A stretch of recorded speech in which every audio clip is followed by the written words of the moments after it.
Thanks, everybody. Welcome to Build. I'm your host, Ricky Camilleri. The life of the pop star has long been the subject of movies, but only one in recent memory has actually wanted to contend with what it means to be a human who is also a global product, a thing that millions and millions of people use to satiate, sedate, or feel hope in an increasingly hopeless world. That is Brady Corbet's second feature film, Vox Lux, starring an incredible Natalie Portman. Let's take a look. So, from the public's perspective, this has been an emotional few years for you. Can you tell us what audiences can expect from the new album? This is a culmination of my life's work so far. I was under a lot of stress after my accident, but that's what the show is about. It's about rebirth. Watch your step, miss. I clear that table. Coming through. So tell me, how many of you have cried yourself to sleep at night? People have been trying to take me down for years. But I won't stay down.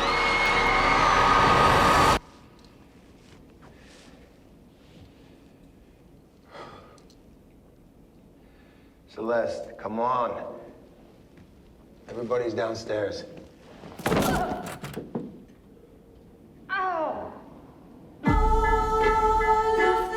It's a weird world we live in. And the way I've chosen to live my life, please don't follow me, goes against some people's views on things. Do you mind if I get a quick picture with you? Mom, I'm worried about you. You're worried about me? All that matters is that you have an angle. I'm scared. Keep it simple. I am sick of everybody treating me like I'm not a person!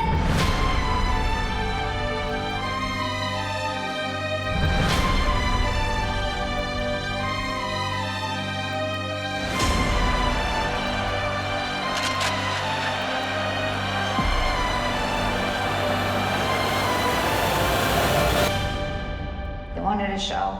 I gave them a show. Everybody, please welcome director Brady Corbet and the wonderful Natalie Portman. Hi. Hey. Hi. Thank you so much for being here, and thank you for making this movie. It's a view for having us. of course, thank you. It's a view of pop stardom that I don't think we've seen yet. Usually they're quite sentimental, even if the pop star has issues or has problems. Usually it's a drug problem or some kind, and then in the end, they come out for the better. This is not that, and thank God for it. So how did it start? What made you want to take on a role like this? Well, when I got the script from Brady, I was just so blown away by this character because she seemed very, very real, like a real person, because she was so many different things. Like she could be a complete monster, and she could be quite touching, and she could be completely artificial, and then she had like moments of being authentic, and it just felt like a really incredible challenge. And then also really speaking to kind of the world we live in right now, where pop culture and politics and violence, everything's kind of like presented in the same way. Like we're getting our news in about all of these things as if they hold the same weight and value. You mentioned that her character is all of these things sort of wrapped into one, and we have some scenes where she is one of those things and some scenes where she's another, but there is one scene, and I don't want to give anything away, we saw it in a trailer, where you're freaking out in the back of a stage arena, and that seems to be the culmination of all of those things, and I love the performance in that scene so much because you are doing multiple layers of her in that moment. I found that scene to be really hilarious because how spoiled she is and what it turns out she's actually upset about in that moment, but we don't know if that's what she's upset about. Can you talk about sort of calibrating a scene like that and what kind of conversations you were having going into that? It was Natalie's first scene. Really? I mean, it was the first thing we shot on day one with when she arrived. We dove in, she dove in, and I tried to keep up. I mean, you know, the thing is that when we arrived, we just had to sort of execute what was on the page, because this pathos and this sort of dark comedy, melodrama, all of these ingredients were in there. But of course, then it's up to us to make it function. And fortunately, because we had very little time to shoot the whole film, the film was shot in 22 days, and Natalie's portion of the film was shot in 10 days, including her final stage performance. How many days was the final stage performance? 1.5 days. Jesus.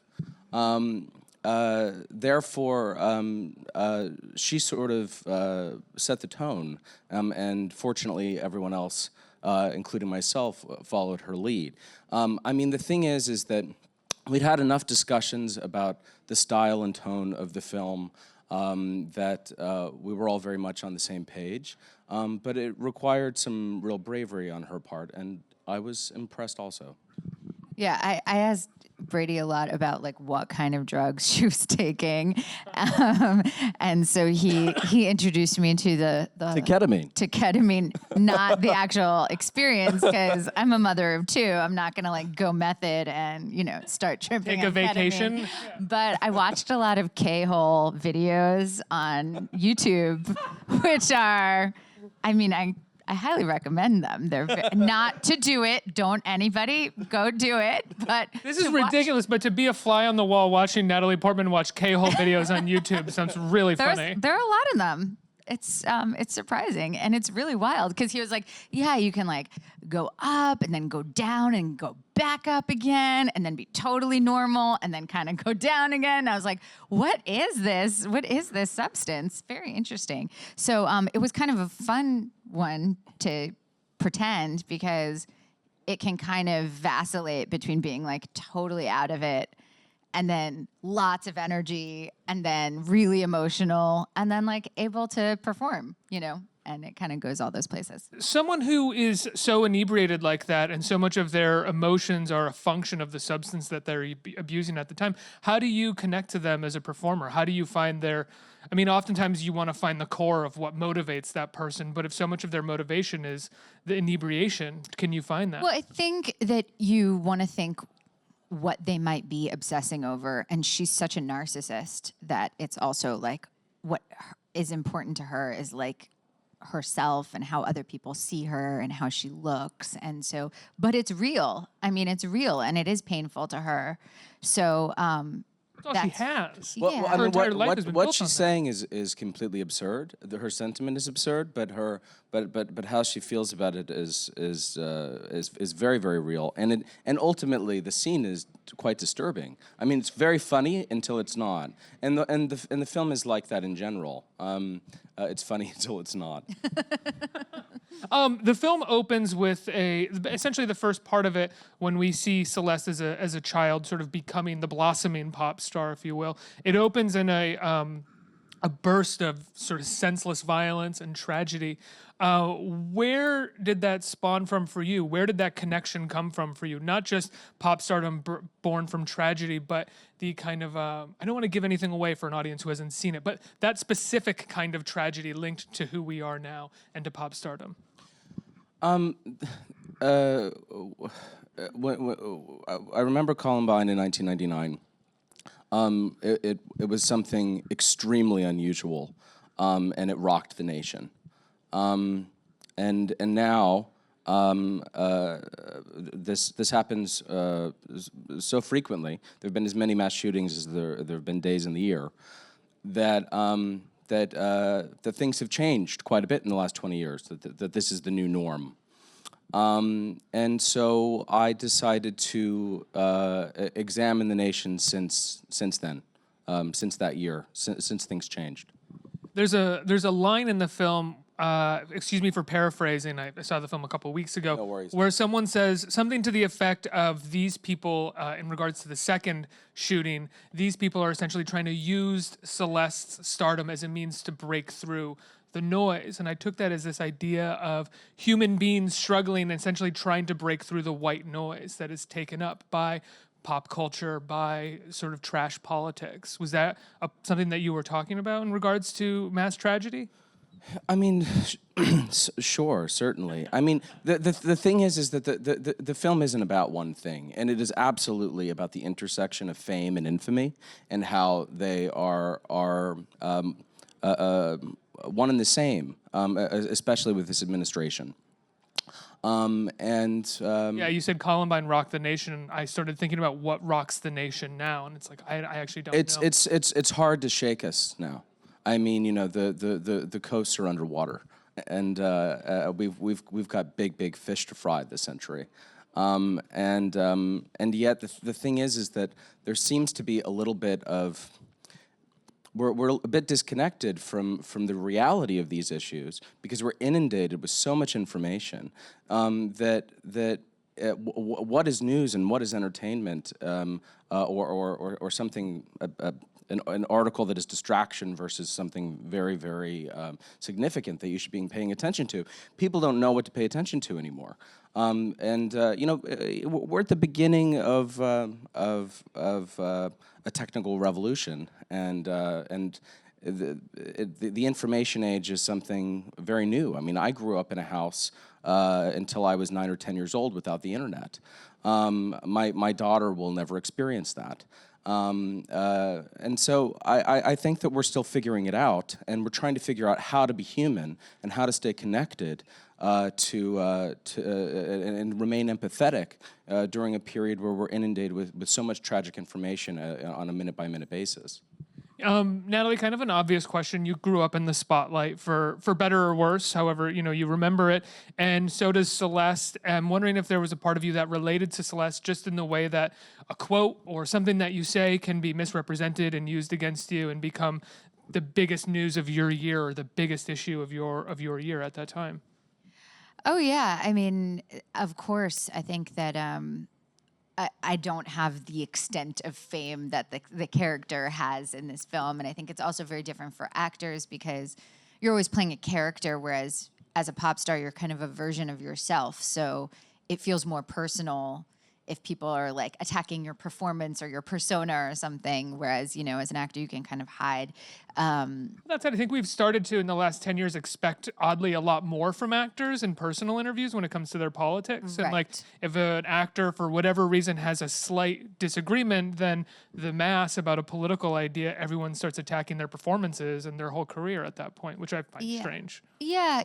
I mean, I think that, you know, it's sort of what Brady's been talking about with this wealth of information, that because the news cycle needs news stories all the time, that they're looking for scandal, controversy, something new always. So yes, you get sucked into it often, much more often than when I was, you know, in the public eye 10 years ago. But the interesting thing is it also has less weight.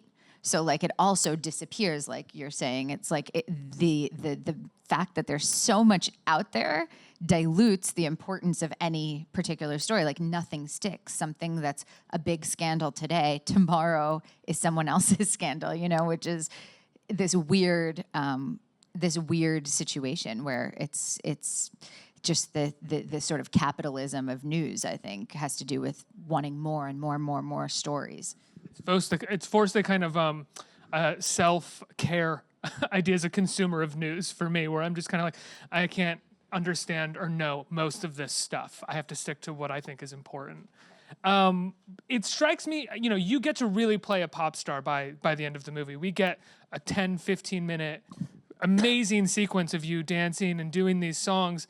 Was that ever a dream of yours to do something like that? I don't know that it was like an actual goal of like, I'm going to be a pop star one day. Never felt that, but definitely loved like, you know, being in front of the mirror with a hairbrush, you know, doing Madonna songs kind of thing. But definitely a different version of any of that in terms of what you're doing performance-wise. Yes, this was a full-on, it was really fun. It was really, really fun to do, but I didn't have literal pop star aspirations. And you had a day and a half to shoot that sequence?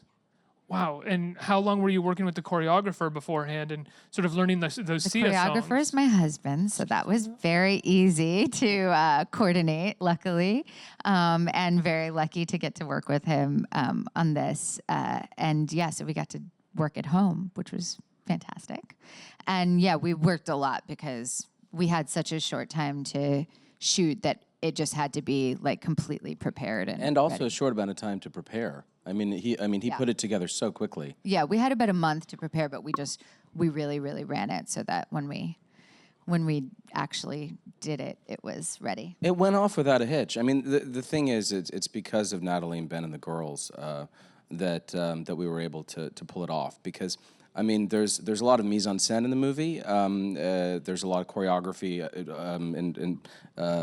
not dance choreography, but choreography in the scenes themselves, blocking. However, because of the intent of the scene was to shoot it like a rock documentary. So our only job was to capture it, and we just wanted to get out of their way. And fortunately, they provided us enough footage in a day and a half for it to make something out of it. Not just something, but 13 and a half minutes of movie. Within that sequence, we get all of these shots of her young fans painted up, staring at her in awe, crying, so sort of freaking out. And well, in most movies about pop stars or documentaries about pop stars, that would feel beautiful and empowering. There's something about the shots in this movie where it feels kind of horrifying. There is something horrifying about their obsessiveness of this pop star and how much she means to them. Was that intentional on your part, or again, just me reading into something? Everything in the film is intentional. No, of course, but I mean, but yes, absolutely. The thing that's interesting is that the footage is from real shows. It's not. They're not extras. Part of the reason that it's so powerful is that it wasn't directed. It's just real footage of people at shows. What can I ask you? What shows you took those from? No. What pop stars did you look at and to influence this? Was there anyone that you were thinking of in particular?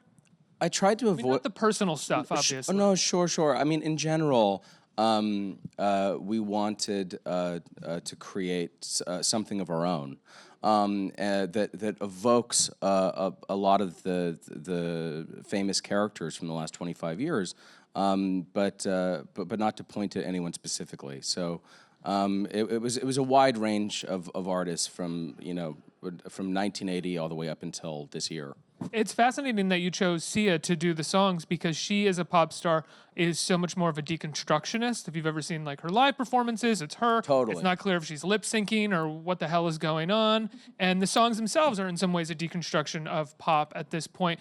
What kind of conversations do you have? Because I see Celeste as a kind of classic pop star, sort of still existing in the 2000 to 2005 realm a lot of the time. I mean, one of the things that's really interesting about Sia and why she was so appropriate for this is that because of her faceless persona, it meant that these songs could be Natalie's character songs, as opposed to just 9 original Sia tracks, and that really appealed to me. The other thing that appealed to me is that Sia's been making pop music for 20 years, and so she has a catalog. That goes as far back as this film's story does, and the synths in 2001 sounded very different than the synth samples sound now, and so it was easy to get granular about it because of her experience. I mean, most of these people are between 18 and 23 years old, right? I think Check My EKG, My Heart is a House Beat might have been my favorite lyric of Celeste. I mean, It stuck with me for a long time, and it made me laugh really It's an hard. amazing song. The soundtrack comes out tomorrow, and I'm hoping I hear it everywhere. Your performance, Natalie, is one of, I was trying to say this in the green room, it's one of my favorite kinds of performances in the sense where you feel like the actor is really relishing these moments and having a good time while performing. I think I saw a quote recently where David Lynch told Nicolas Cage it's not worth doing it unless you're having fun because the audience has to have fun too. And as dire as some of the scenes are, we get the sense that you as an actress are having fun. Was it like that for you on set? Absolutely. I mean, the writing was so specific, and Brady gave a lot of freedom. Like, a lot of the scenes are shot in one continuous take, so you get to do it all the way through, which is very rare as an actor. You know, usually they like kind of chop up into little pieces of scenes. So to get to do the scene all the way through and have these incredible words and get to do things that I would never say or do any of these things in my real life. So Larger than life kind of nasty character. yeah, she's like total, you know, kind of the way she relates to other people is just very extravagant and sometimes unkind, often unkind. And so it was, you know, it was definitely a great opportunity to get to do and just kind of go wild. One of the other great performances in the movie that we haven't talked about yet is Jude Law, who plays a sleaze like no other. He's really amazing in this movie. What was it like working with him? Because, I mean, you said you had 10 days to shoot. Was it your entire sequence in the movie? And with that, your characters are supposed to have, 20 years of very weird history, we come to find out.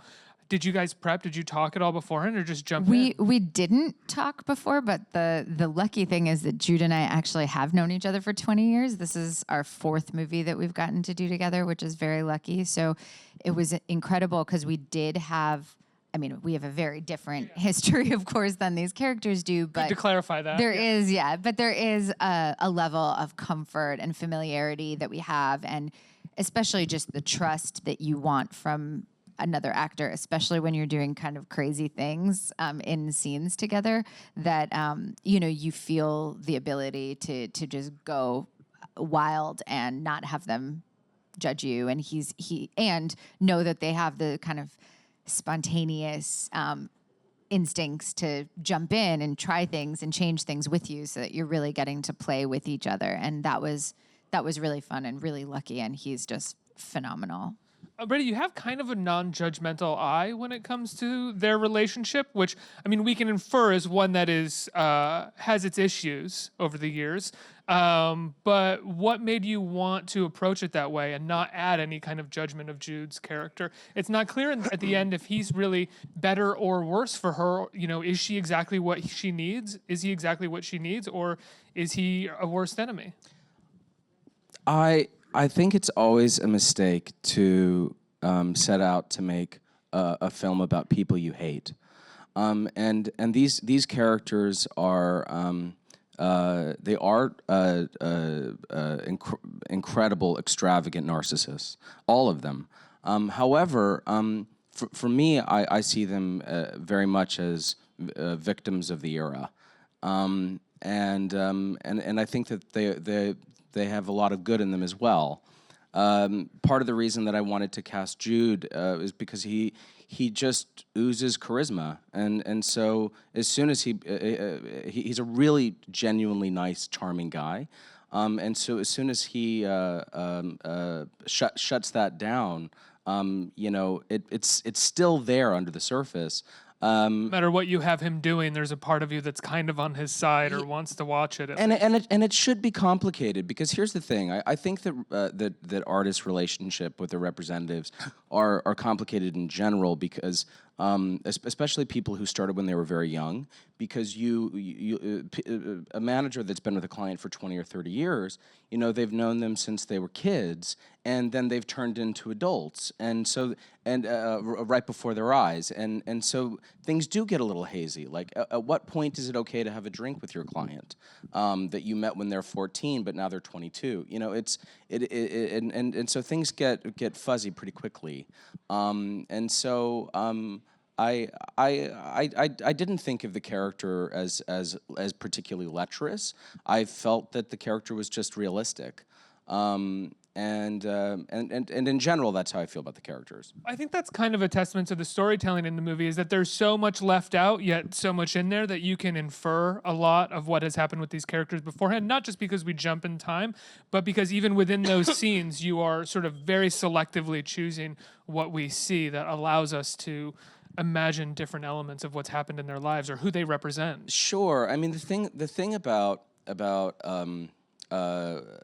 these rise and fall stories is that there are certain beats that they always hit. Part of them is because in real life, a lot of these cliches also happen to be true.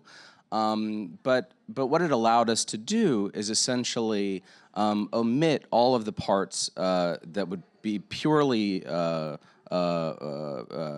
functional as opposed to interesting.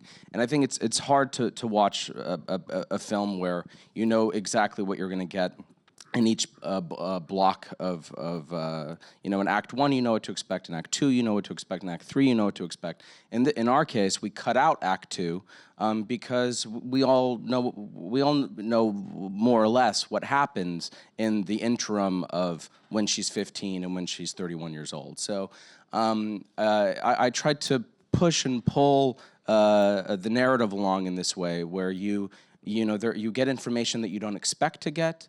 And then anything that wouldn't be interesting or relevant to the viewer was omitted. Well, one of the things that you don't expect to get, and I want to touch on it, is the history of Swedish pop music, because so much of our favorite pop music now is actually coming from Swedish producers. Right. And you dive into this kind of fascist history that it sort of comes from. Where did you find that, and can you talk about that a little bit? I mean, I read a lot of music theory and a lot of essays when I was preparing the film, and I found this to